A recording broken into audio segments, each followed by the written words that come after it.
ओम नमो भगवते वासुदेवाय। ओम नमो भगवते वासुदेवाय। ओम नमो भगवते वासुदेवाय। नारायणं नमस्कृत्यं नरं चैव नरोत्तमं देवीं सरस्वतीं व्यासं ततो जयमुदीरये। नष्टप्रायेषु भद्रेषु नित्यं भागवत सेवया भगवती उत्तम श्लोके भक्तिर्भवती नैष्टिकी। कृष्णाय वासुदेवाय देवकी नंदनाय च नंदगोपकुमाराय गोविंदाय नमो नमः। जय श्री कृष्ण चैतन्य प्रभु नित्यानंद श्री अद्वैत गदाधर शिवासदि गौर भक्तवृंद। हरे कृष्णा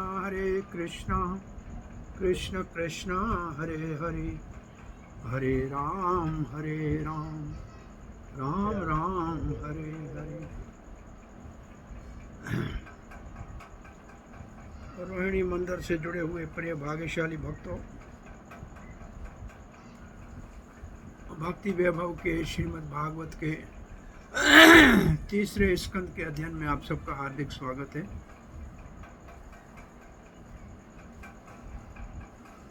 तीसरे स्कंद श्रीमद् भागवत के 13वें अध्याय का कल हमने अध्ययन किया। उस अध्याय में स्वयंभू मनु जो ब्रह्मा जी के पुत्र हैं,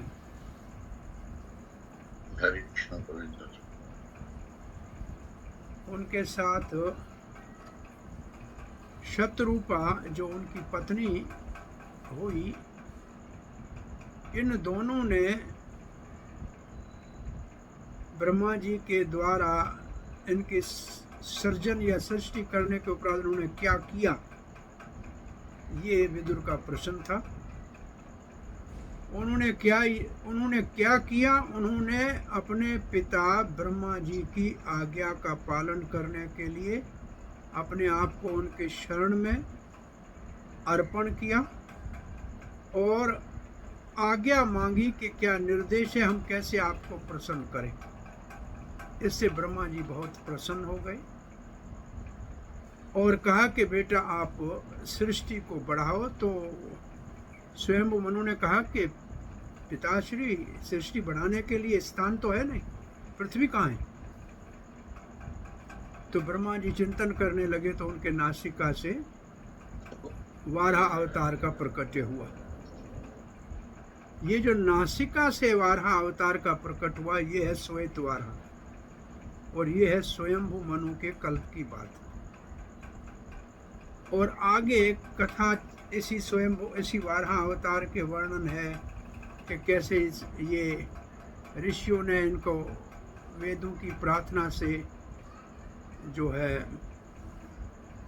उनका आदर किया। वाराह देव ने उनके लिए आकाश में उड़ के जल में जंप लगाया और पृथ्वी को लाके अपने स्थान पे स्थापित किया और फिर वो अपने धाम चले गए। आगे फिर दूसरे वाराह अवतार के वर्णन का, नील वाराह का वर्णन चक्षुष मनवंतर छठा है। उसमें जो हुआ वो जल से प्रकट हुआ और वो भी पृथ्वी को जब ला रहे थे तो उन्होंने हिरण्याकश को मारा और फिर वो वापस अपने धाम चले गए और इस कथा को सुनने वालों को भौतिक बंधन से मुक्ति हो लगी। ऐसे ये अध्याय पूरा हुआ था कल। अब निश्चित रूप से विदुर के मन में ये जिज्ञासा है कि भगवान वाराह देव ने, कौन से वाराह देव ने? नील वाराह ने, जो चक्षुष मनवंतर में प्रकट हुए थे। उन्होंने हिरण्याकश के साथ युद्ध कैसे किया, ये मैं विशेष से जानना चाहता हूँ। और इस प्रसंग से ही नए अध्याय का शुरुआत होता है। और ये नया अध्याय जो 14वां हम शुरू करने जा रहे हैं, इसका नाम है दिति का गर्भ धारण करना सायंकाल को। सायंकाल संध्या के समय द्वितीय का गर्भ धारण करना। चक्रवर्ती पाद इस अध्याय के अंदर क्या है, 3 बातें लिखते हैं। देखिए, पहला है, द्वितीय अपने पति कश्यप के पास संतान उत्पत्ति के लिए सायंकाल की संध्या वेले जाती है, पहली बात। और उसके उपरांत द्वितीय पश्चाताप करती है, दूसरी बात। और तीसरी बात, द्वितीय को बहुत ही असुरी प्रकृति के पुत्र हिरण्यकश्यप और हिरण्यकशिपु का जन्म होता है, परंतु पश्चाताप के कारण उनका पोता प्रहलाद महाराज, उसके जन्म का आशीर्वाद मिलता है। ये है इस अध्याय का सारांश। तो इस अध्याय में ये 3 बातें हैं, देख लीजिए। द्वितीय का सायंकाल को कश्यप से संभोग करने की कामना, द्वितीय का पश्चाताप, हिरण्यकश्यप और हिरण्यकशिपु का जन्म, और भावी भक्त प्रहलाद का आशीर्वाद। ये है इस अध्याय का सार। अब इन अध्याय का हम विभाजन करते हैं। ये देखिए, पहले से संभवतः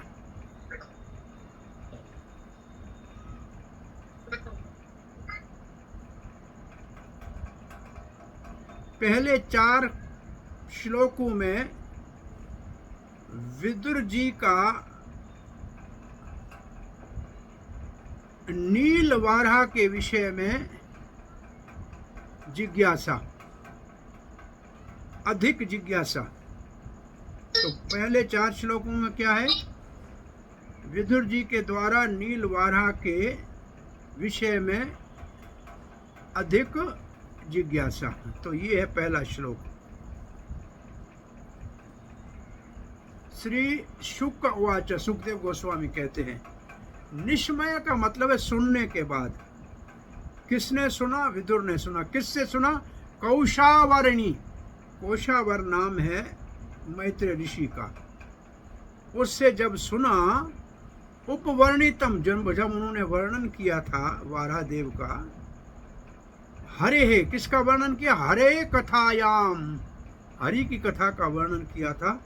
कारण शुक्र आत्मा, वो हरि उस समय किस रूप में थे? वो शुक्र रूप में आए थे। क्यों आए थे? कारण क्या था? पृथ्वी को गर्भ सागर से निकालने के लिए आए थे, और शुक्र रूप में आए थे। ठीक है। फिर उसी के विषय में पुनः प्रपच्छ, पुनः उसके विषय में पूछ रहा है। क्यों पूछ रहे हैं और कैसे पूछ रहे हैं? पूछ रहे हैं हाथ जोड़ के, उद्य अंजलि ही, उद्यत अंजलि, ऊपर हाथ जोड़ के प्रार्थना कर रहे हैं। क्यों पूछ रहे हैं? न च अति तृप्तो, ना चाति तृप्तो, मैं संतुष्ट नहीं हुआ हूं। इसका अर्थ है भगवत कथा से कभी कोई संतुष्ट नहीं होता। तो मैं संतुष्ट नहीं हुआ हूं। और विदुर का एक गुण लिखा है, धृतव्रतः। धृतव्रतः का मतलब, विदुर जी जो है वो धृतव्रत है। वो बहुत हरि कथा को ध्यान से सुनने का उनका बहुत बड़ा एक संकल्प है या व्रत है। तो अब इस प्रभुपाद जी लिखते हैं, हाथ जोड़ के विशेष उनके दिव्य वाराह देव के आगे के दिव्य कार्यों के विषय में पूछने लगे, क्योंकि वो संतुष्ट नहीं थी।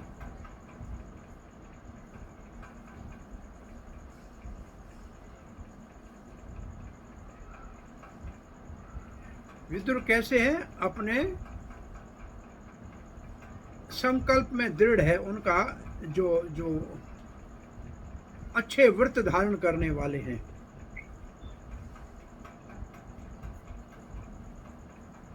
तो इसका तात्पर्य नहीं है। और हम आगे का श्लोक पढ़ने जा रहे हैं।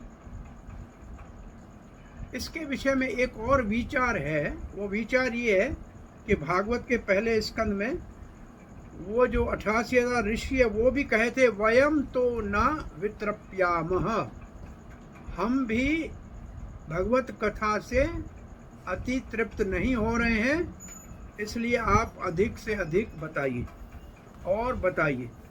तो ये जो विशेष बात है कि कथा सुनने से कभी कोई तृप्त नहीं होता, अधिक से अधिक सुनने की लालसा बनी रहती है। और एक शब्द अच्युत है जो आप सब लोग जानते हैं, भगवान के लिए अच्युत शब्द है क्योंकि वो अपने व्रत से कभी नहीं गिरते हैं, अपने भक्तों की रक्षा में कभी त्रुटि नहीं करते हैं। एक और अच्युत का यहाँ भाव है कि भक्त भी भगवान के रस, कथा के रस में कभी भी तृप्त नहीं होते हैं, इसलिए उनको भी अच्युत कहते हैं। जो कभी भी भगवत रस से तृप्त न हो, कृष्ण कथा सुनने की लालसा बनी रहे, तो उसको भी अच्युत कहते हैं। तो अब हम दूसरा श्लोक पढ़ने जा रहे हैं। विदुर जी पूछ रहे हैं, विदुरवाच तेनैव तु मुनि श्रेष्ठ, ये आदर से पूछ रहे हैं, हे मैत्र ऋषि श्रेष्ठ जी, हरिणा यज्ञ मूर्ति ना, ये जो वारादेव है ये यज्ञ मूर्ति है।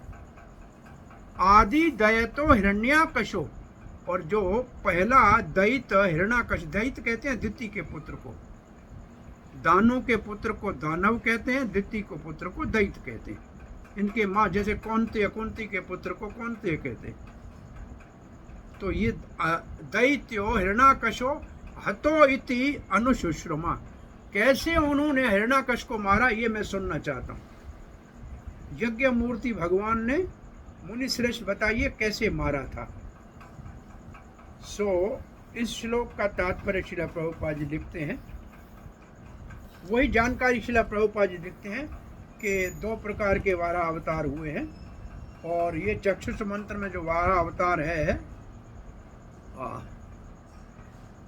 अब यहाँ प्रभुपाद देखें इसका रंग लिख रहे हैं कि रक्तवारा, वहाँ नीलवारा लिखा था, कहीं कहीं क्या है कि हमें 2 शब्द मिल रहे हैं, श्वेतवारा और रक्तवारा। हमने पहले हमेशा रक्तवारा ही सुना था। तो यहाँ प्रभुपाद के तात्पर्य में, ये भाई किसका माइक खुला है, इसको बंद कराइए। ये रक्तवारा जी जो है, ये नीलवारा का दूसरा नाम रक्तवारा यहाँ प्रभुपाद जी ने लिखा है। आए विदुर जी ने पहले भी ये कथा सुनी थी। तो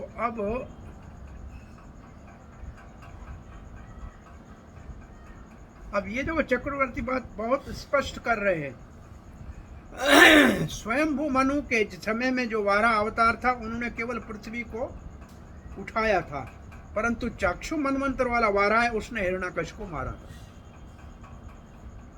अब तीसरा श्लोक पढ़ने जा रहे हैं। तस्य च उधरतः क्षोणिम, क्षोणिम कहते हैं पृथ्वी को, उन्होंने पृथ्वी को ऊपर उठाया। स्वदंष्ट अग्रेण लीलया, लीला लीला में, खेल खेल में अपने मुख के अगर भाव के ऊपर दंष्ट अगर भाव को लिखा है, एज ऑफ हिज टस्क, वो जो मुख का अगर भाग है उसको कहते हैं दंष्ट अग्रेण।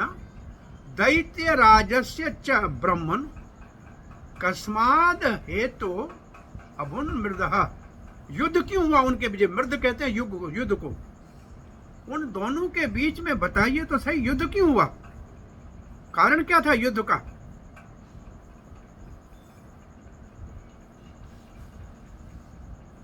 क्या कारण था उस युद्ध का, ये जानना चाह रहे हैं। और इसका भी तात्पर्य नहीं है, तो हम अब चौथा श्लोक पढ़ रहे हैं विदुर की जिज्ञासा का। श्रद्धानाय भक्ताय ब्रूहीत जन्म विस्तरम, ऋषेण तृप्यति मनः परम कौतूहलम ही में। अब कहते हैं श्रद्धानाय, मुझे बहुत बड़ी श्रद्धा है इस तात्पर्य में, इसके अर्थ में और तात्पर्य में दो बातें हैं। एक होनी चाहिए सुनने वाले के अंदर श्रद्धा, भक्तियां, और उसके अंदर होनी चाहिए भक्ति। तब और उस तीसरा विशेष रूप से होना चाहिए कथा सुनने में तृप्ति नहीं हो रही है, इसका मतलब उत्कंठा सुनने की होनी चाहिए मन में, तो फिर सुनाने वाले का हृदय पिघल जाता है और सुनाता है। श्री प्रभुपाद लिखते हैं, मेरे मन में अधिक जिज्ञासा हो रही है, इसलिए मैं तृप्त नहीं हो रहा हूं भगवान के इस लीला कथा को सुनने के लिए। कृपया, मैं श्रद्धालु भी हूं और भक्त हूं, इसलिए मुझे बताइए। प्रभुपाद देखो तात्पर्य में दो बातें लिखते हैं। जो वास्तव में श्रद्धालु होता है और जिज्ञासु होता है, वो दिव्य भगवान की लीलाओं का सुनने का अधिकारी होता है। अब आपको मैं अगर भगवत गीता से पूछूं कि भगवान के गुह्यतम ज्ञान को सुनने के लिए कौन अधिकारी होता है, आप में से कोई बताए। हाँ जी।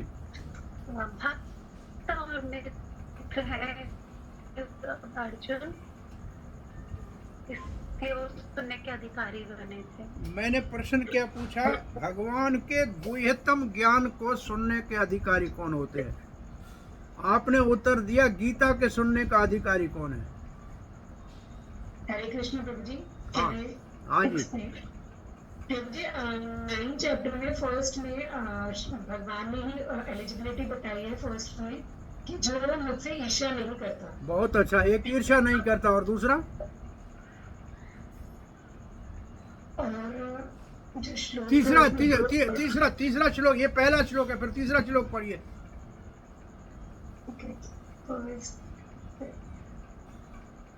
इसी नवे अध्याय का तीसरा श्लोक पढ़िए। श्रद्धा जो श्रद्धालु होता है, हाँ, अश्रद्धालु को नहीं मिलता, इसका मतलब श्रद्धा।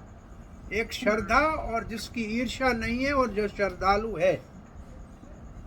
और चौथे अध्याय में ज्ञान कौन प्राप्त कर सकता है।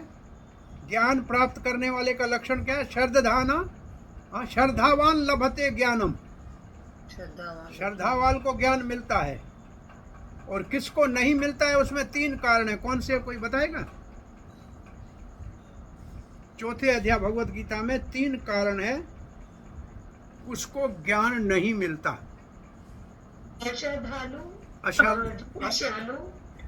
नहीं, ईर्ष्यालु वहाँ नहीं है, अश्रद्धालु है।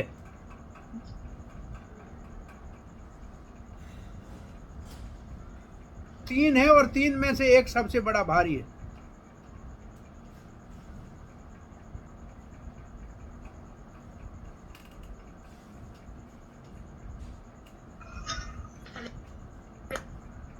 हाँ जी,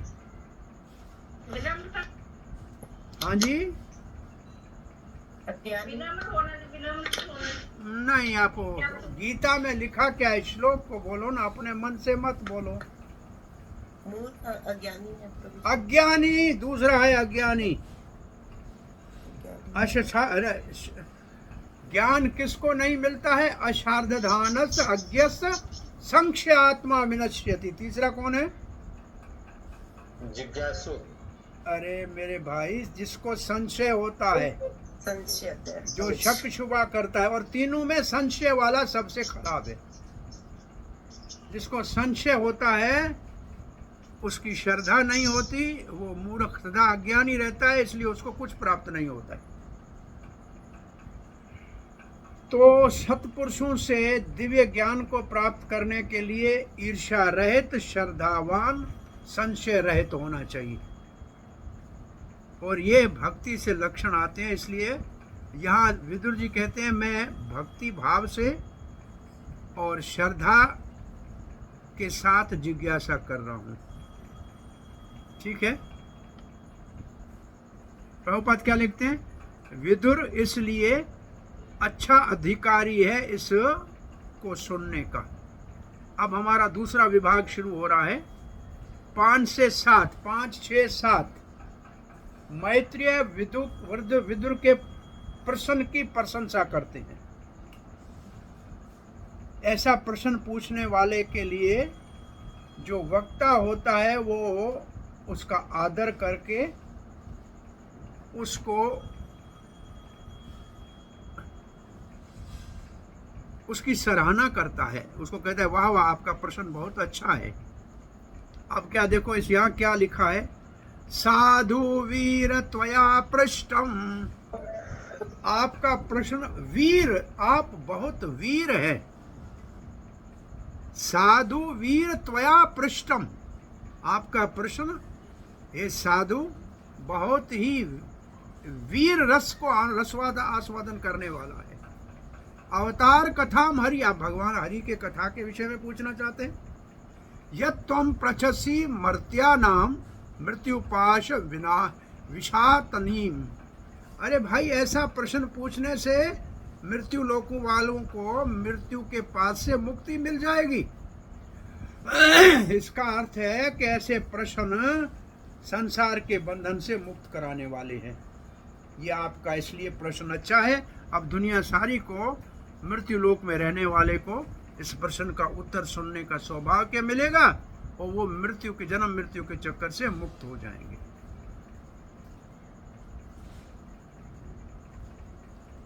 तो यहाँ श्रील प्रभुपाद जी लिखते हैं, विदुर ने यहाँ वीर क्यों कहा, विदुर को यहाँ मैत्रेय जी ने वीर क्यों कहा है? केवल इसलिए नहीं कि विदुर भी कुरु वंश में जन्म लिया था, परंतु वो भगवान के वीर रस को सुनने में रुचि रखता था। और यहाँ भगवान के दो अवतार वीर रस में क्रोध से युद्ध करते हैं, वारादेव और नरसिंह, हिरण्याकश और हिरण्यकशिपु दोनों के लिए। तो वीर रस में रुचि रखने वाला था, इसलिए वीर कहा गया है।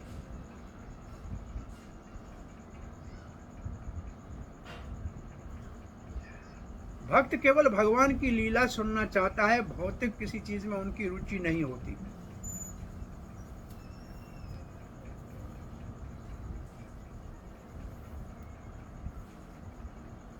भगवान किसी को मारने के लिए नहीं युद्ध करते हैं, परंतु भगवान की इस लीला से, जन्म मृत्यु के चक्कर से, माया से लोग मुक्त हो जाते हैं।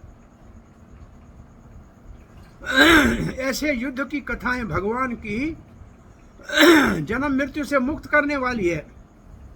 और फिर श्रील प्रभुपाद जी भीष्म पितामह का प्रार्थना का एक अंश दे रहे हैं कि भीष्म पितामह कहते हैं, कुरुक्षेत्र के युद्ध में सभी लोग भगवान श्री कृष्ण का दर्शन करते हुए वीर गति को प्राप्त हुए, तो सबको अपने स्वरूप की प्राप्ति हुई, बिना किसी प्रयास के वो मुक्त हो गए। तो भगवान के युद्ध से लोगों की मुक्ति होती है, मरना नहीं होता। अब दूसरा श्लोक,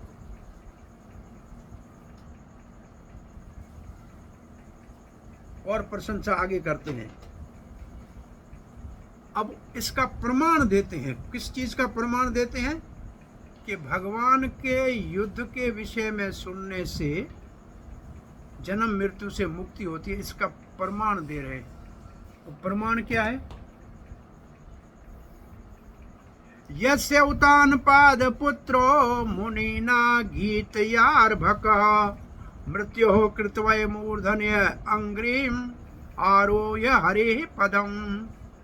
अब कथा बता रहे हैं ध्रुव महाराज की, जो उतानपाद का पुत्र था, उसने मुनि नारद जी से जो हरि कथा सुनी थी, वो अंत समय में जब उनको विमान लेने आया बद्रिक आश्रम में, तो मृत्यु के सर के ऊपर पांव रख के विमान में चढ़े।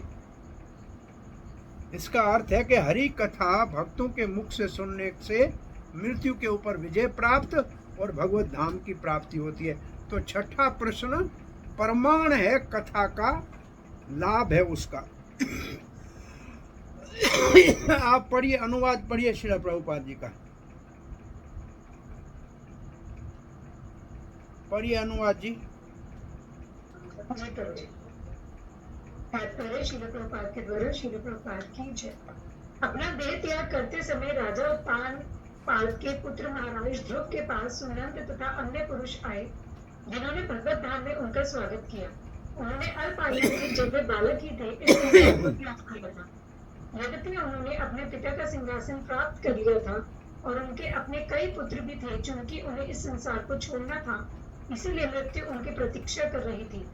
किंतु उन्होंने मृत्यु की चिंता नहीं की और वे उसी शरीर सहित एक आध्यात्मिक विमान पर आरूढ़ होकर उन महर्षि श्री नारद मुनि की संगति के कारण सीधे विष्णु लोक पहुंचे, जिन्होंने उन्हें श्री भगवान की लीलाएं सुनाई थी।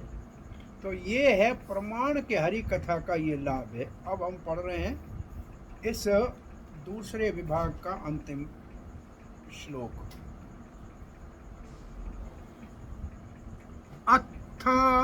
अत्र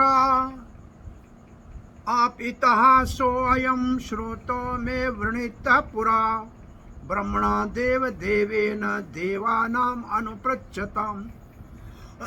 अब मैत्री जी कहते हैं, मैं पुराना आपको इतिहास सुनाता हूँ जो देवताओं ने ब्रह्मा जी से पूछा था इसी वारादेव के विषय में, मैं उसी का आपको वर्णन करता हूँ। दीपदान करे आई नहीं।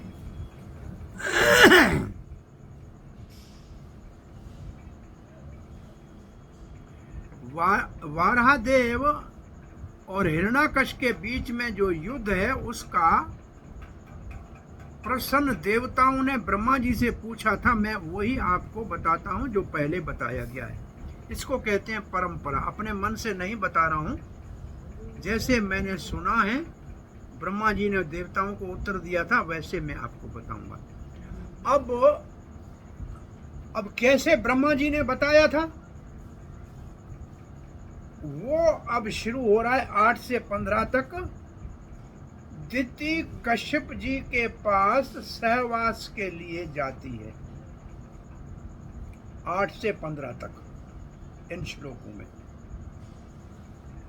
मैत्रेय ने कहा कि मैं आपको ब्रह्मा जी ने जो देवताओं का बताया वो बता रहा हूं, तो वो अब ये बताने जा रहे हैं।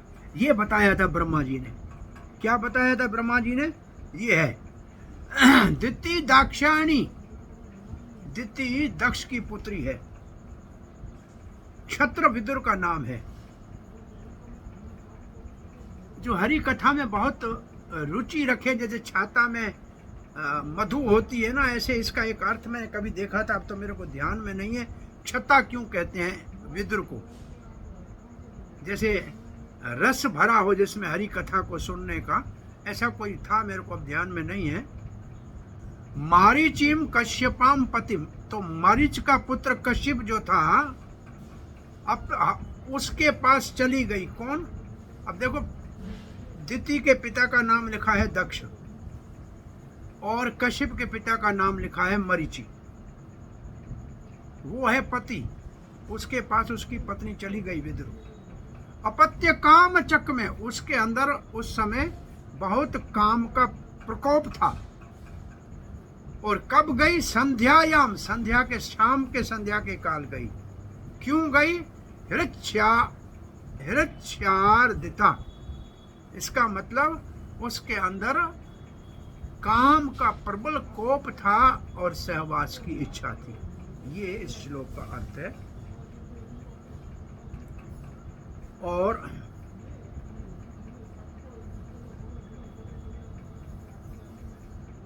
अब हम दूसरा श्लोक पढ़ने जा रहे हैं।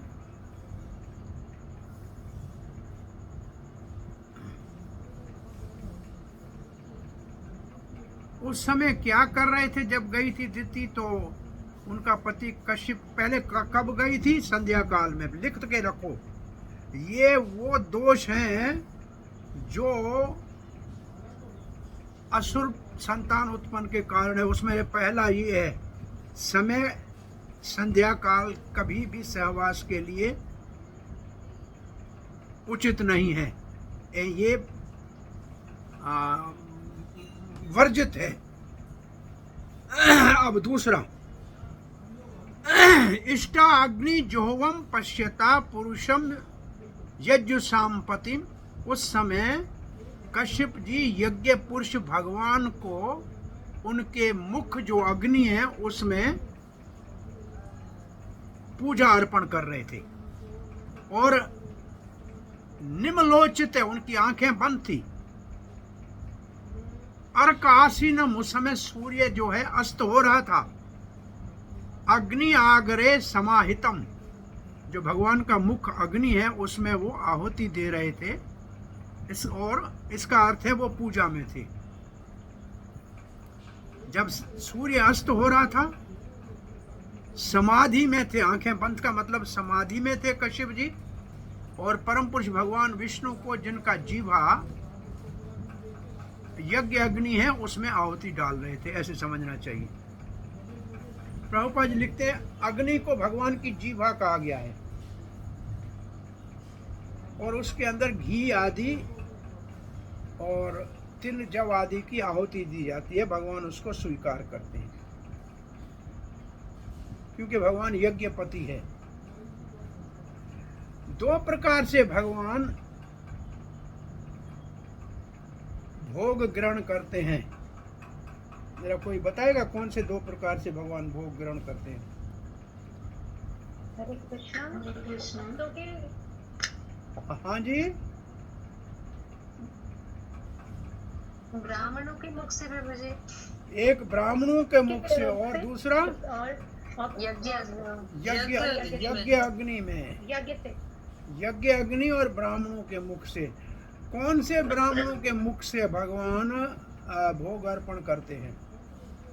जो प्रचार में अपना जीवन देते हैं, जिनके भगवान के ज्ञान का प्रचार करते हैं, जिनकी जीवा से भगवान की महिमा गाई जाती है, दूसरों को हरि कथा सुनाते हैं, उनके मुख से ग्रहण करते हैं। ये कहाँ पढ़ा है?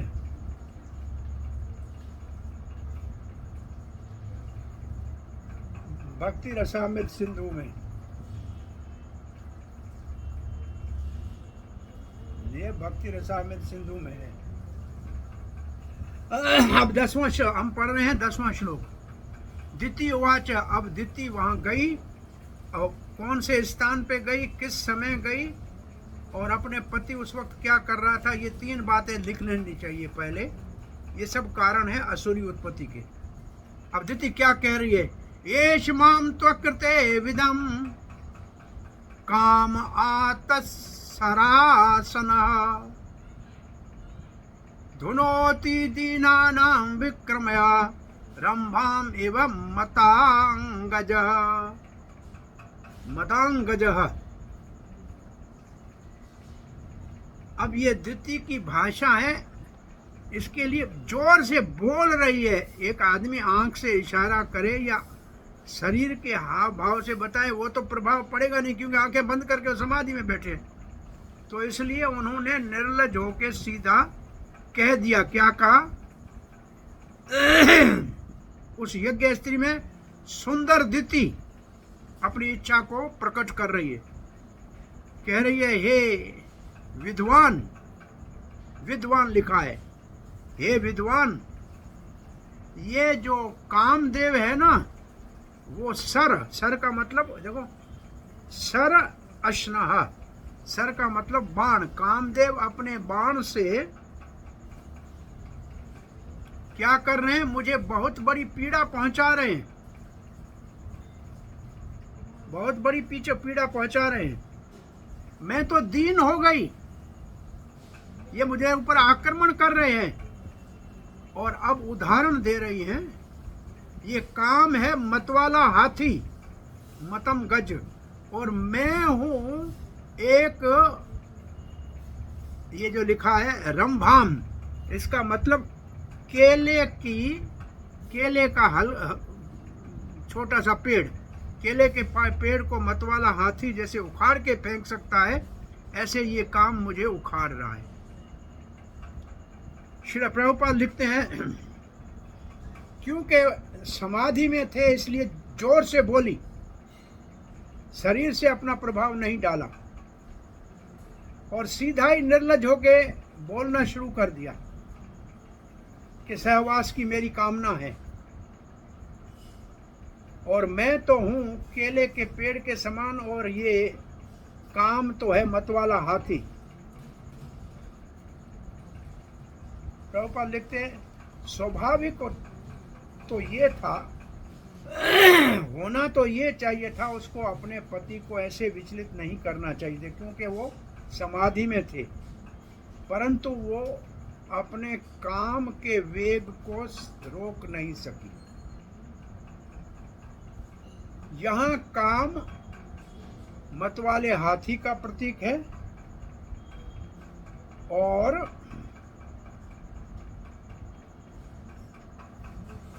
अब मतवाला हाथी आया है काम के रूप में। अब तो पत्नी है बेचारी केले के पेड़ की तरह, कहीं उसको उखाड़ न दे, इसलिए पति को उसकी रक्षा करनी चाहिए, उसकी इच्छा की पूर्ति करनी चाहिए। चक्रवर्ती पाद लिखते हैं शरीर और आंख से कोई इशारा नहीं किया क्योंकि पति समाधि में थे, इसलिए जोर से बोली क्योंकि वो ध्यान में थे।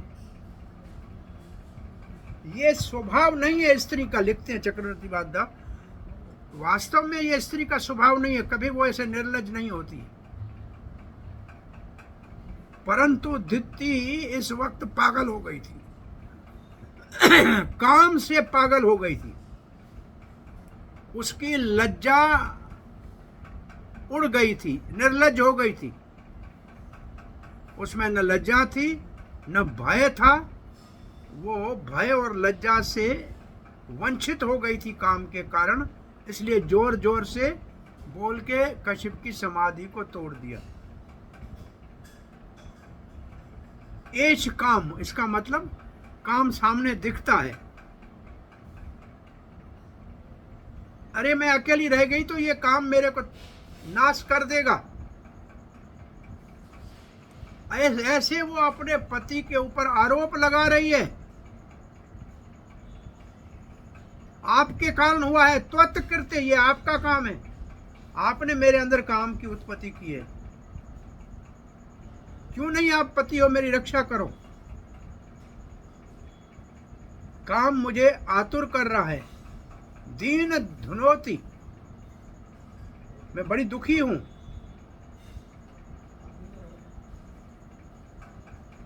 अगर कश्यप पूछता है कि आपने ऐसे अचानक लज्जा क्यों छोड़ दी, कभी ऐसे तो नहीं करती हो आप, तो कहती है मैं क्या करूं, मैं तो हूं कमल का, मैं तो हूं केले का पेड़ और ये काम है मतवाला हाथी। अब इस हाल में, अब जब मेरा प्राण ही निकल रहा है तो फिर लज्जा किस काम की, अब लज्जा किस बात की करूं, जब मेरा तो हाथी केले को तो उखाड़ ही देगा, इसका मतलब मेरे प्राण निकलने वाले हैं। ये 11वां श्लोक। और 10 से 15 तक दिति सहवास के लिए कारण बता रही है, अथवा अपने सहवास के लिए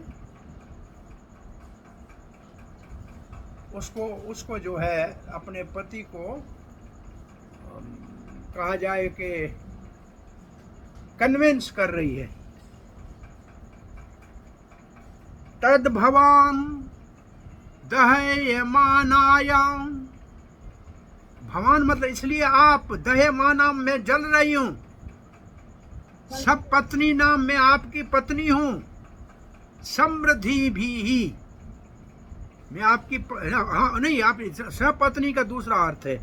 सपत्नी का मतलब, अब देखिए थोड़ा सा कैसे ढंग से कारण बता रही है। अरे मेरी सारी सोतन दूसरी आपकी पत्नियां जो है ना, वो सब समृद्धि है, उनको तो पुत्र प्राप्त हो गया, उनको संतान हो गया, प्रजावती नाम उनके तो पुत्र है। भद्रम ते, अरे आपका धन्यवाद करती हूँ, आपकी जय हो, मुझे भी आप एक संतान दे दीजिए। आयुक्ताम अनुग्रह, मेरे ऊपर भी आप कृपा कीजिए और मुझे भी कोई संतान दे दीजिए। अन्य पत्नियों को तो संतान है तो मुझे क्यों नहीं, ये कारण बता रही है। इसलिए आप मेरे ऊपर अनुग्रह करो, दया करो पूर्ण, मुझे एक पुत्र की प्राप्ति की आवश्यकता है, मैं बड़ी दुखी हूं, मेरी सारी जो सोतन है उनको तो बड़ा वैभव है, उनको संतान है। आप मुझे भी प्रसन्न कीजिए और आप भी प्रसन्न हो जाएंगे। अब मुझे पुत्र चाहिए। अब देखो ये कारण बताइए, मुझे पुत्र की आवश्यकता है। क्यों? बोला मैं अपने सौतनों से ईर्ष्या करती हूँ, उनको संतान है, मुझे क्यों नहीं है। प्रभुपाद लिखते हैं भगवत गीता में, संतान उत्पत्ति के लिए जो काम है उसको धार्मिक कहा गया है। कहाँ कहा गया है? कहाँ कहा गया है? ये अध्याय में 7वें अध्याय में है। धर्मा वृद्धो कामो अस्मि भरत ऋषभ। ये 7वें अध्याय का 11वां कौन सा श्लोक है? वहाँ ये शब्द, ये वहाँ से दिया हुआ है। ठीक है।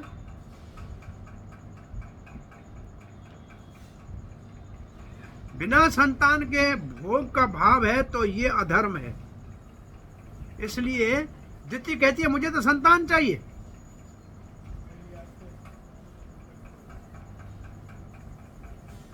मैं गरीब हूं क्योंकि मेरे को संतान नहीं है। मेरी सारी दूसरी आपकी पत्नियों को, मेरी सौतनों को संतान है। इसलिए कश्यप आप मुझे भी तो संतान दीजिए, मेरे को भी तृप्त कीजिए, मैं भी तो आपकी पत्नी हूं। ये कारण बता रहे हैं।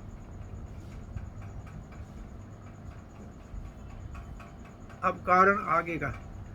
अब एक यहां थोड़ा सा देखो, 2 लाइनें लिखी है। आदमी ईर्ष्या कब करता है? एक ईर्ष्या होती है हमारी इच्छा, जो भौतिक इच्छाएं हैं ना हमारे अंदर, वो हमारे अंदर ईर्ष्या को उत्पन्न करती है। दूसरा, अगर हमारे ऊपर जो मानो के हमारा अधिकारी है वो अगर पक्षपात करे, किसी एक को कुछ दे और हमको नहीं दे, तो ईर्ष्या होती है। तो ईर्ष्या भौतिक इच्छा के कारण होती है स्वयं, और हमारे से ऊपर हमारा अधिकारी हमारे सहकार्य करने वाले के साथ पक्षपात करे तो ईर्ष्या होती है। श्लोक संख्या 12। भर्तर्यः आप्तोरुमानानाम। भर्तर का मतलब पति, आप्त उर्माणानाम जो बहुत ही आपत उर्माणानाम जो बहुत प्रेम करने वाले हैं। लोकान आविशते यश। वास्तव में कहते हैं कि उसका यश बढ़ता है। पति भवद विधो यासाम प्रजाया ननुजायते। स्त्री का सम्मान तब संसार में होता है जब पति उसको आशीर्वाद देते हैं, और पति भी बड़े यशस्वी हो जाते हैं जब उनको संतान होता है। और आपको तो ब्रह्मा जी ने सृष्टि को बढ़ाने के लिए ही तो सेवा दी है। आप प्रजापति है, तो आपका भी यश होगा, मेरा भी यश होगा। हमें पुत्र संतान दे दीजिए। ये एक और कारण बता रही है। इस श्लोक में 3 बातें हैं। एक तो मैं बड़ी यशस्वी हो जाऊंगी, कहेंगे कि पति हमारे को आशीर्वाद देते हैं। आप भी अधिक यशस्वी हो जाएंगे, और ये आपका कर्तव्य है कि मुझे संतान दें। श्रील प्रभुपाद जी लिखते हैं, ऋषभ देव कहते हैं संतान वो उत्पन्न करे जो उसको भगवत धाम ले जा सके।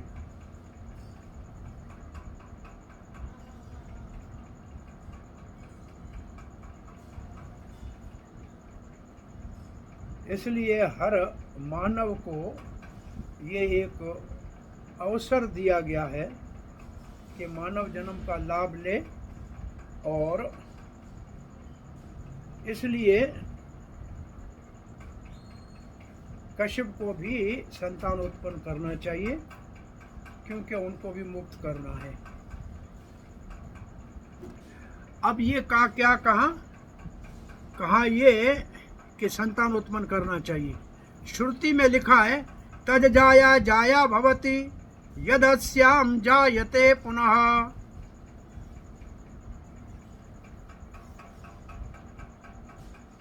अगर स्त्री बच्चे को जन्म देती है तो समझ लो स्त्री ने दोबारा जन्म ले लिया, और पिता पुत्र के रूप में जन्म लेता है। ये शास्त्र के 2 प्रमाण हैं। अब हमारा 13वां श्लोक आ गया। पुरापितानो, अब एक और कारण आपको बताया जा रहा है असुरी संतान उत्पन्न करने का। ये श्लोक एक और कारण है। पुरापितानो भगवान दक्षो द्वेतर वत्सला कम वृणीत वरम वत्सा इति अपृच्छः नः पृथक्। पूरा पहले जब हम विवाहित नहीं थे, पिता जो हमारा था भगवान दक्ष, महान दक्ष, द्वितर वत्सला, अपने द्वितर कहते हैं बेटी को, लड़की को द्वितर इसलिए कहते हैं कि वो गाय को दोहने का काम करती है। उससे अंग्रेजी में शब्द डॉटर हो गया। वत्सला का मतलब अपने पुत्रियों से प्रेम करने वाला, स्नेह करने वाला दक्ष। उन्होंने हमको कहा कि आपको कौन पति चाहिए? वृणीत वरम वत्सा, मेरी बेटियों आपको जो वर पसंद है वो बताओ। इति प्रच्छा, ऐसे हमसे पूछा था, तो उस समय मैंने आपको पसंद किया था। अब इसके श्लोक के भाव में एक अच्छी बात है। सब पुत्रियों को ऐसे कहा था, तो उसमें खास बात क्या है? ये है, प्रभुपाद देखो क्या लिखते हैं। ऐसे लगता है इस श्लोक से कि कन्याओं को अपने वर को चुनने का तो अधिकार था, परंतु पिता उनको ये था, परंतु उनके साथ विवाह से पहले घुल मिलने का अधिकार नहीं था। कन्याओं से स्वयं पिता नहीं पूछता था। आगे वाले परपट में लिखा है, दादी आदि को कहते थे कि इसकी मन की वांछा क्या क्या इच्छा है पूछ लो, परंतु अंत तो गत्वा निर्णय पिता के ऊपर होता था अपने आप। तो ये है जिसको आज आधुनिक भाषा में कहते हैं अपने मन माना विवाह एक कारण है। मैंने पहले आपको पसंद किया था, ये कह रही है।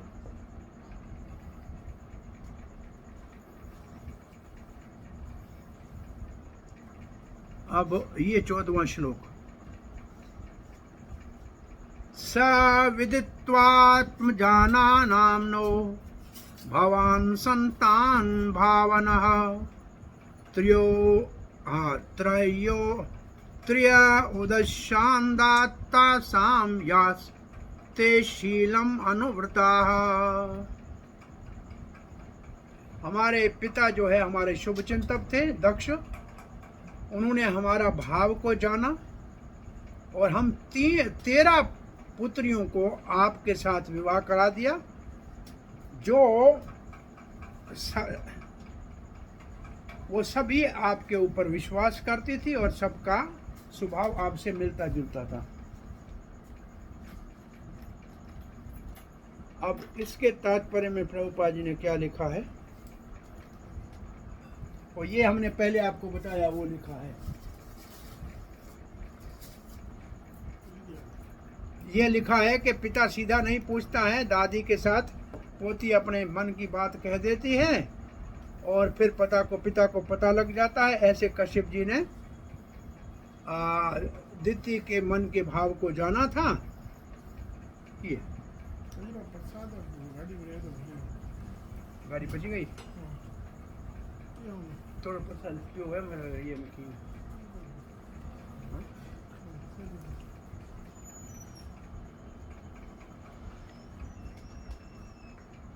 तो सबको जब संतान है तो हमें संतान क्यों नहीं है? अब हम आ गए 15वें श्लोक के। यहाँ दिति वाला कारण पूरा हो रहा है और फिर कश्यप जी बोलेंगे, अथ में कुरु कल्याणम कामम कमल लोचनः आर्त उपसर्पणम भूमन अमोघहि महीयसे। इसमें पहले तो कश्यप की प्रशंसा कर रही है, हमारा कल्याण करो हे कमल नयन, पति को कह रही है। और फिर कह रही है आर्त उपसर्पणम, मैं तो दुखी आर्त आपके शरण में आई हूं और आप है महियसी, महान है आप, इसलिए निश्चित रूप से अमोघम, अब तो आप मेरी इच्छा पूर्ण करेंगे, आप इनकार कर ही नहीं सकते। ये द्वितीय का अंतिम श्लोक है। और यहां श्रील प्रभुपाद लिखते हैं, द्वितीय सोच रही थी कि निश्चित रूप से हो सकता है कि समय ठीक नहीं है, मेरा पति मेरे इस काम के भाव को मना कर दे, क्योंकि ये समय ठीक नहीं है। परंतु उन्होंने अपना जो वक्तव्य रखा था उसमें लिखा, ये तो भाई बहुत आपातकाल है, मैं बड़ी आरत हूं, आपके शरण में हूं, इस समय का किसी का विचार नहीं कीजिएगा। चक्रवर्ती पाद लिखते हैं,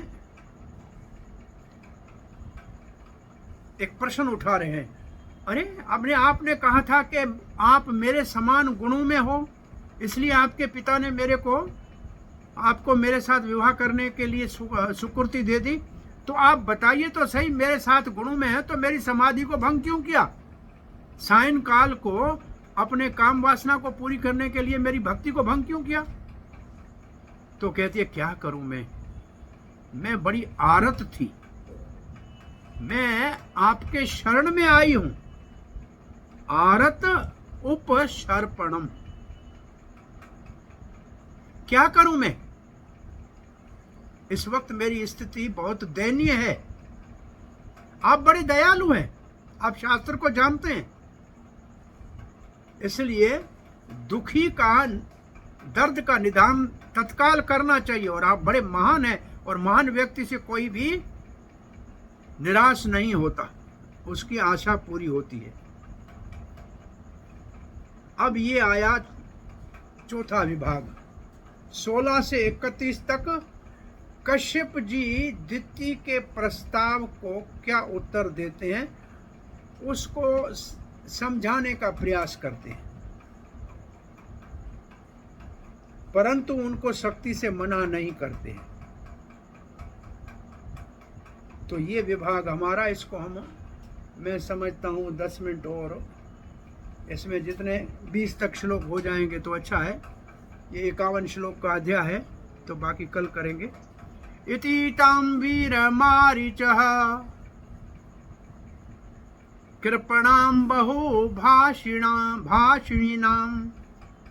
प्रत्याहानयन् वाचा प्रवृद्धा अनंगकश्मलम्। इस प्रकार विदुर को यहाँ क्या शब्द कहा है?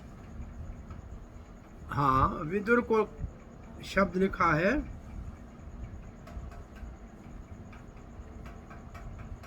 वीर। ये जो वीर शब्द है ये तुलनात्मक हो जाएगा कश्यप से। कश्यप वीर नहीं है, वो स्त्री के प्रभाव में आ गया, उसने वीरता का परिचय नहीं दिया, इसलिए वीर लिखा है। हे वीर विदुर, द्वितीय के अंदर तो काम का दोष आ गया था, कश्मलम, इसलिए वो क्या कर रही थी? ज्यादा भाषण कर रही थी, बोल रही थी। ये जो शब्द है ना, बहुभाषणी, कृपणा, कृपणा का अर्थ बहुत गरीब, और बहुत बोल रही थी। उसको मरीचि के पुत्र कश्यप ने उचित शब्दों से शांत करने का प्रयास किया।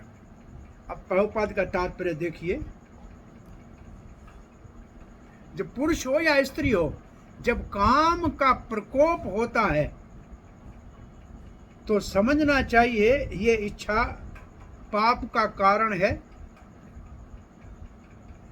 ये कश्मल है, पाप का कारण है। कश्यप आध्यात्मिक कार्यों में लगे हुए थे, परंतु उनके अंदर इतना साहस नहीं था, बल नहीं था कि अपनी पत्नी को मना कर दे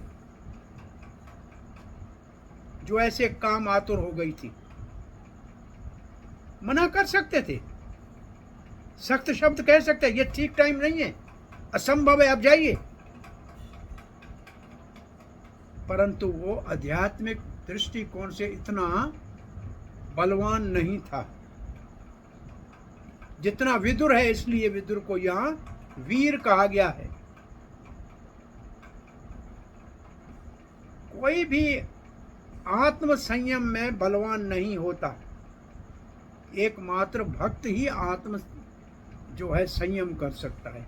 भक्त से अधिक कोई भी इंद्रियों को वश में करने में समर्थ नहीं होता। ऐसे लगता है कश्यप के मन में भी सहवास की कामना आ गई थी, क्योंकि उन्होंने सख्ती से अपनी पत्नी को गलत समय की वजह से सावधान करके वापस क्यों नहीं भेजा। वो उनको शांत क्यों करना चाह रहे थे। शांत करने से और ज्यादा काम बढ़ेगा, ये सिद्धांत है।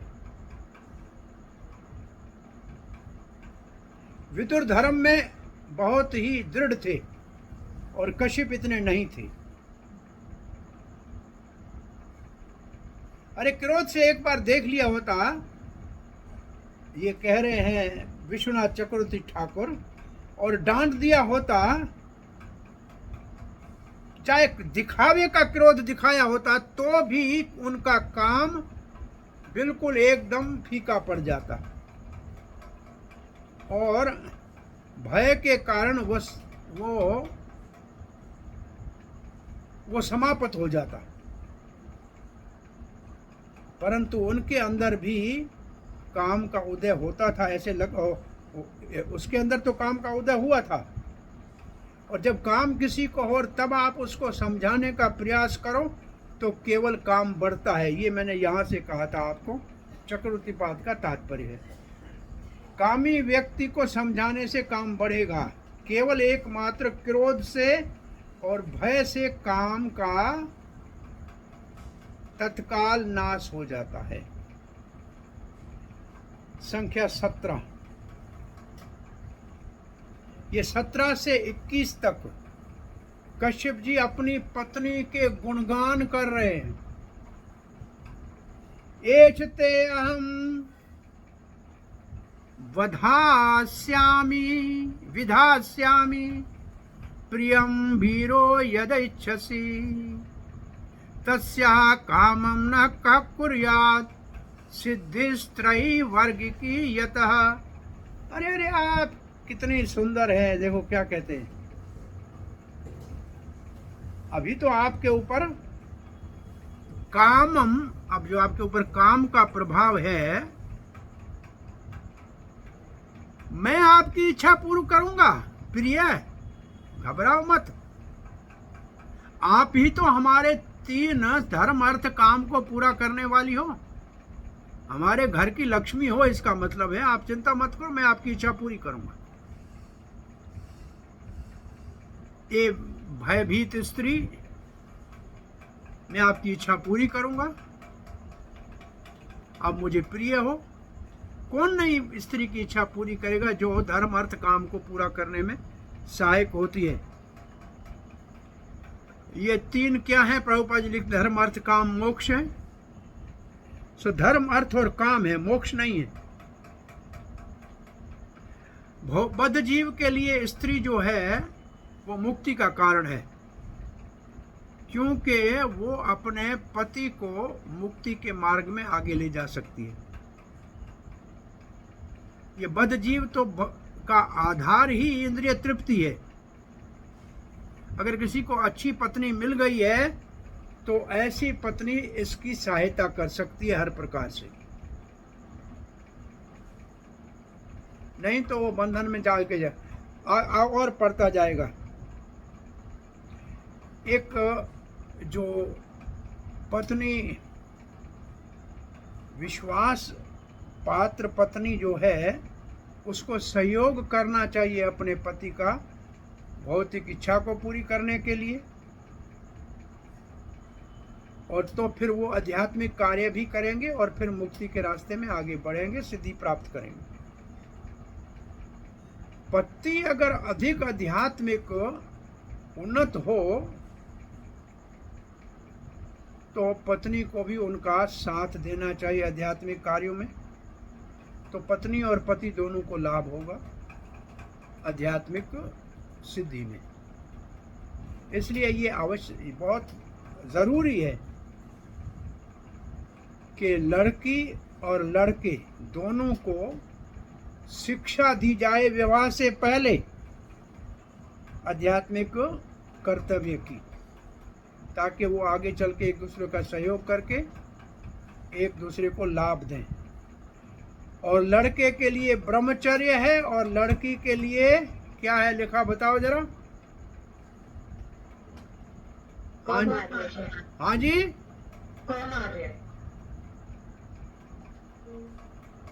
मैं समझा नहीं, तो क्या शब्द लिखा है हिंदी में?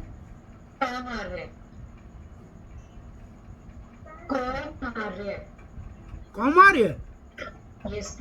नहीं, गलत है। कौमार चेस्टिटी, चेस्टिटी का मतलब क्या है? एक दृष्टि से कौमारी का मतलब है जिसको कहा जाए वर्जिन, वो दूसरा अर्थ है, वो अर्थ सही नहीं है, वो अर्थ सही नहीं है हिंदी में। जैसे ब्रह्मचर्य लड़के के लिए होता है, ऐसे लड़की के लिए क्या होना चाहिए?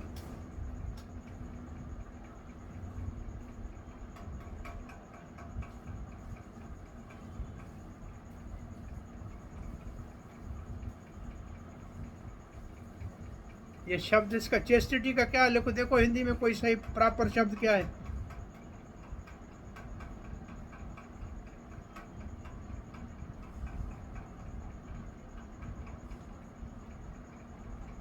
नौ बज गए हैं।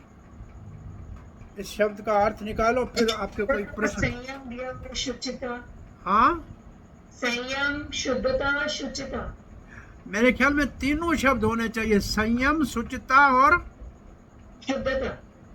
शुद्धता, शुद्धता, शुचिता और संयम। ये तीन भी चेस्टिटी को पूरा नहीं कर पाएंगे। तो इसका संस्कृत में एक शब्द देखना चाहिए।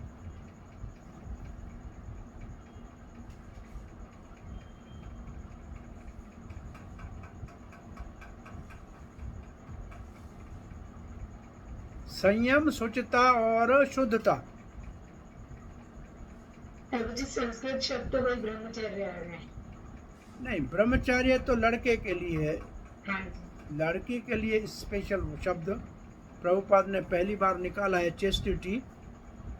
और हाँ जी,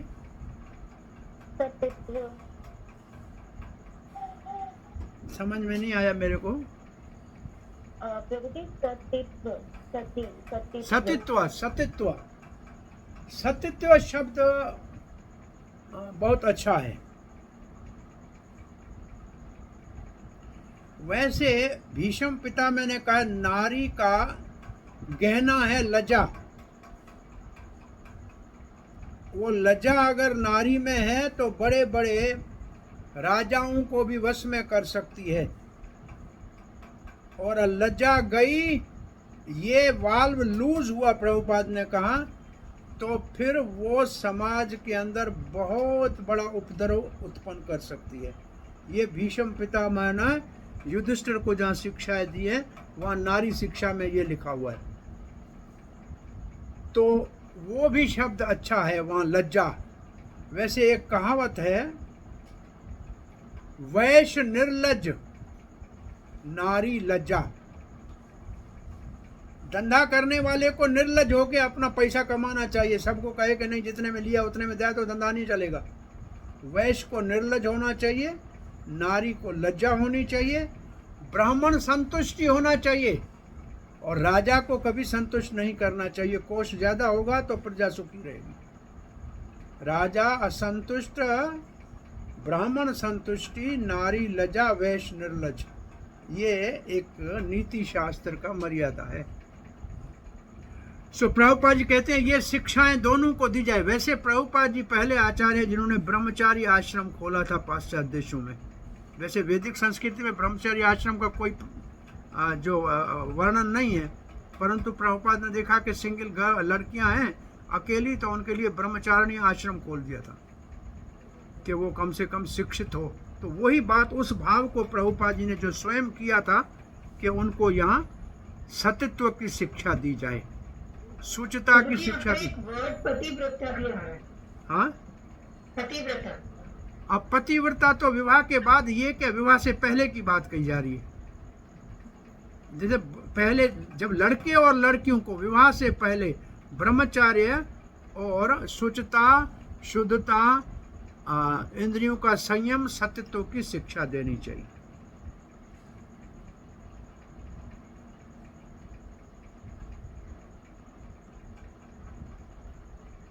ओके, हमारे मेरे ख्याल में हम यहाँ कितना 17 हो गया ना, तो यहीं 1 घंटे में 17 बहुत है। अब 18 से कल पढ़ेंगे। मेरे ख्याल में आपका कोई प्रश्न जिज्ञासा है तो पूछ लो, कुछ समझ में आया तो बोलिए। हरे कृष्णा। कुछ हाथ ऊपर है, बोलिए। हरे कृष्ण जी। हाँ जी, हंसकांत जी बोलो। नमस्कार, धन्यवाद प्रभु जी। हाँ जी, आज आपने बहुत ही सुंदर व्याख्या की और अमृत वर्षा हो रही थी जैसे, बहुत ही आनंद आ रहा है प्रभु जी। आपका बहुत बहुत धन्यवाद बोलते हैं। पहले श्लोक में प्रभु जी अर्थ बताया है कोशार वीणा, इसका जो कोशावर्ण जो है मैत्रेय का नाम है। अब मैत्रेय क्यों कोशावर्ण है, इसको आप थोड़ा देखेंगे तो या तो उनके कुल का नाम होगा या उनके मतलब किसी का जैसे ना जो वंश होता है वो होगा, कोई एक उसका कारण होगा। कोशावर्ण उसका, इसको क्षता बोलते हैं, क्षता विद्र को बोलते हैं, कोशावर्ण मैत्रेय को बोलते हैं। ये उनका दूसरा नाम है, एक प्रचलित नाम है। जैसे अर्जुन को कौन्तेय कह देते हैं, पार्थ कह देते हैं, ऐसे इनके ये सेकंड नेम है। नहीं प्रभु जी, अर्जुन को तो माता के नाम से संबोधन हो गया, एक कौन्तेय कह दिया। नहीं, और भी बहुत नाम है ना, एक कभी महाभाव है, ऐसे एक एक व्यक्ति के एक से अधिक नाम है। तो संभवतः ये उनके किसी पितृमात्र कुल से नाम भी हो सकता है, और कोशावर्ण का और भी कोई अर्थ हो सकता है। देखने से पता लग सकता है।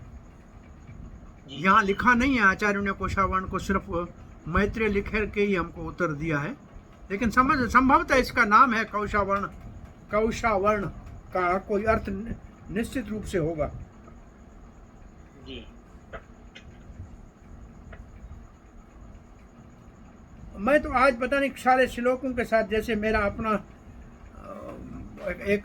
अंदाज है, उसी में शब्दों के आधार पे ही सारे श्लोकों को समझाने का प्रयास किया। कल हम ऐसे नहीं कर पाए क्योंकि बहुत लंबा जाना संभव नहीं है जी। आप ऐसे अभ्यास है कि नहीं पता नहीं।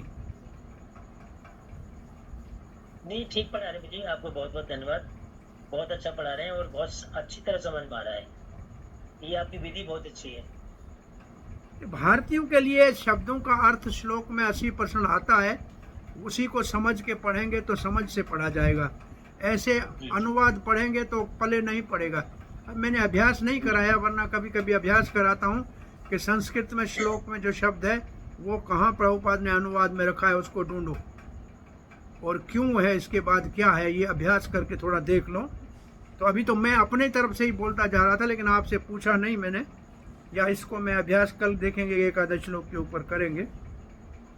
वो तो आपको हमेशा लेक्चर होता है तो आप वहाँ हमेशा उपमा देते हैं कि कहाँ है ये चीज, कहाँ कहाँ दी गई है, गीता जी में कहाँ कहाँ है, हमेशा पूछते हैं प्रभु जी। आपका ऐसा भाव रहा है और मैंने बड़े सारे लेक्चर में सुना है, तो आप हमेशा पूछते हैं कि बताओ, हाथ खड़े करो, कौन कौन बताएगा गीता जी से कहाँ कहाँ है।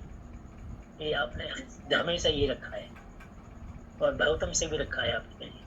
और हम चाहते हैं कि आपका रिवाइज भी होता जाए साथ साथ। जी। जी प्रभु जी। धन्यवाद। 2 और हाथ ऊपर है। यस मधुरीला माता जी। हाँ, मधुर लीला है और जीवन लाल। नाम हरे कृष्णा दंडवत प्रणाम प्रभु हाँ जी, हाँ जी। प्रभु जी तो ये था जैसे आपने कहा कि एकमात्र जो भक्त है वो ही आत्म संयम कर सकता है, ठीक है। तो कश्यप मुनि थे, वो वीर नहीं थे, वो भगवान के भक्त नहीं थे, भगवान की तो आराधना मिक्स करते थे। भक्त क्या है, वो- मिक्स भक्त है। मैत्रेय भी मिक्स भक्त है, कश्यप भी मिक्स भक्त है। शुद्ध भक्त मतलब एक अनन्य भक्त होता है, एक मिक्स भक्त होता है। ये भक्ति थोड़ी सी मिक्स है इनकी। जी, हाँ, मैं तो विष्णु भक्त थे और ऐसे इसलिए जैसे आप विश्वामित्र कोई सामान्य ऋषि तो नहीं है, गायत्री को सार्थक करने वाला है, साक्षात्कार करने, फिर भी वो मेनका से प्रभावित हो गया, हरिदास नहीं हुआ। इस दृष्टि से हमारे से तो लाख बार ज्यादा है कश्यप ऊपर, जी, लेकिन सामान्य जब उसकी तुलना विदुर से की जाती है जो धर्मराज है, तो धर्मराज की तुलना में धर्म के ऊपर कश्यप उतना अटल नहीं है जितना विदुर है। तो तुलना हुई है विदुर और कश्यप की, हमसे नहीं हो रही है। नहीं, ठीक है, मैं समझ गया। क्योंकि हम हमसे जब समझते हैं तो लगते हैं कि कश्यप बहुत नीचे हो गया। नहीं, नहीं, ऐसा ये नहीं, विदुर सोच से नहीं सकते। तुलना हो रही है। ठीक है, थैंक यू। हरे कृष्ण। हरे कृष्ण।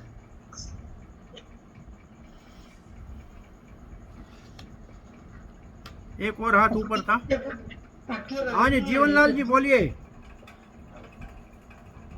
हरे कृष्ण प्रभु जी, प्रणाम। बोलिए जी। अच्छा प्रभु जी, मेरा क्वेश्चन कल के लेक्चर से था, कल बात नहीं हो पाई तो पूछ नहीं पाए थे, समय शायद कम था। तो कल आपने प्रभु जी जो हरे हरे कृष्ण महामंत्र है उसके बारे में बताया था कि उसका वर्णन कौन से श्लोक में वो एक कौन से पुराण में वो वृद्धारण्य अपना एक पुराण था, उसमें से उस मंत्र को प्रभुपाद ने वहाँ प्रभुपाद ने या विष्णु चक्र ने कोट किया है। कौन वृद्ध नारदीय पुराण है क्या, कौन सा था? वृद्ध नारदीय पुराण था। हाँ, क्या था? प्रभु जी जो हरे कृष्ण वृद्ध नारदीय पुराण का हरे कृष्णा मंत्र ऐसे लिखा हुआ था वहाँ। हाँ जी, तो हरे कृष्ण प्रभु जी इसमें हरे राम पहले या हरे कृष्ण पहले था? कोई क्या फर्क पड़ता है? क्या फर्क पड़ता है? पहले सब्जी खाओगे कि रोटी खाओगे, दोनों पेट में जाएगा भाई। नहीं, अक्सर प्रभु जी क्वेश्चन करते हैं जो तो जो करते हैं वो मूर्ख है। जो करते हैं उसको बोलो, जो आपको अच्छा लगे वो करो। जो आगे पढ़ो पीछे करो, दोनों एक हो जाएंगे। नहीं सर प्रभु जी, जो सीनियर लोग हैं ना, कुछ ऐसे टिपिकल क्वेश्चन को घुमा के करते हैं, तो इस चीज को एक्यूरेट करेक्ट आंसर मांगने के लिए हमें उनको कैसे कन्विंस करना पड़ेगा कि ये आप बड़े को कन्विंस करेंगे तो उससे बड़े हो जाएंगे क्या? किसको कन्विंस करना चाहते हो? किसको कन्विंस करना चाहते हो? आप उसको एक ही उत्तर दो। चैतन्य महाप्रभु ने ऐसे कहा है, आप अगर उससे बड़े हो तो बोलो, उससे छोटे हो तो जैसे लिखा है ऐसे करो। सीधा सा उत्तर। जी महाराज। आप कान इधर से पकड़ो नहीं, पहले हरे कृष्ण था, फिर हरे राम हो गया। झंझट में पड़ना ही नहीं है आपको, चाहे हरे राम कहो या हरे कृष्ण कहो, दो एक ही बात है, कोई अंतर नहीं है। परंतु हमको चैतन्य महाप्रभु ने हरे कृष्ण पहले बोला, इसलिए हम बोल रहे हैं। आप हरे राम भी बोलो तो वही भगवान है, कोई अंतर नहीं। ठीक, क्योंकि बहुत ही ब्रॉड माइंडेड होना चाहिए, बाल की खाल नहीं निकालनी चाहिए। हम जानते हैं कि राम का अर्थ जो है राधा रमण है, ये लोग नहीं जानते हैं। अब राधा रमण और राधा कृष्ण पहले कहोगे, दोनों तो एक ही तो है, दो तो है नहीं। वो मूर्ख ऐसे समझते राम पहले जन्म लिया था, उसका नाम पीछे क्यों है, कृष्ण का अवतार बाद में हुआ, पहले नाम क्या? ये बच्चों वाली बात है, इसलिए उनसे बहस करने का कोई फायदा नहीं है। उनको ये भी पता नहीं है कि कितने बार राम और कृष्ण आए हैं, वो तो एक बार समझते हैं। इसलिए उनको कहो जो आपको ठीक लगे वो करो भैया। अगर हमारे साथ चलना है तो हरे कृष्ण बोलो, आपको जैसे नहीं तो करना है तो करते रहो। हरे कृष्ण प्रभु जी, इसको हम ऐसे भी तो कह सकते हैं कि जैसे हम हरे कृष्ण मंत्र को बार बार रिपीट करेंगे तो उसमें हरे रामा भी पहले आ सकता है। मतलब जैसे एक ही, मैं तो कह रहा हूँ एक ही बात। आप हरे राम पहले कहो तो भी घूम के हरे कृष्ण हो जाएगा, कोई अंतर नहीं है। अरे मरा कहने से राम बन सकता है, तो हरे कृष्ण हरे राम कहने में कौन सी परेशानी है? ये कोई बड़ी बात नहीं है, ये बहुत ऑर्डिनरी बात है।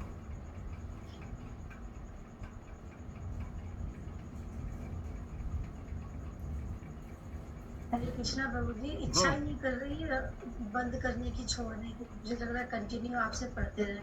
अब तो अभी का टाइम पूरा हो गया, कल देखें मेरे को सुबह 7:30 बजे एक और क्लास देनी है। सच में मुझे इतना अच्छा पढ़ा रहे हैं ना, बहुत सुंदर, बहुत सुंदर। हम तो सरल पढ़ाते हैं बच्चों की तरह। तो बच्चे ही हम हैं, कोई कहाँ ज्ञान है गुरु? हम यही विद्वान नहीं है, इसलिए हमको ज्यादा कुछ आता नहीं है, विद्वान नहीं है। प्रभु जी, आप बहुत विद्वान हैं। हरे कैसे कृष्णा। कह सकते हैं आपकी बात? चलो जी, वांछाखल पत्रुभ्यस्य कृपा सिंधुभ्य एव च पतितानां पावने वैष्णवेभ्यो नमो नमः। कल मिलेंगे कल 8 बजे मिलेंगे। हरे कृष्ण महामंत्र का जप करेंगे अभी सब लोग मिलके। हरे कृष्णा हरे कृष्णा।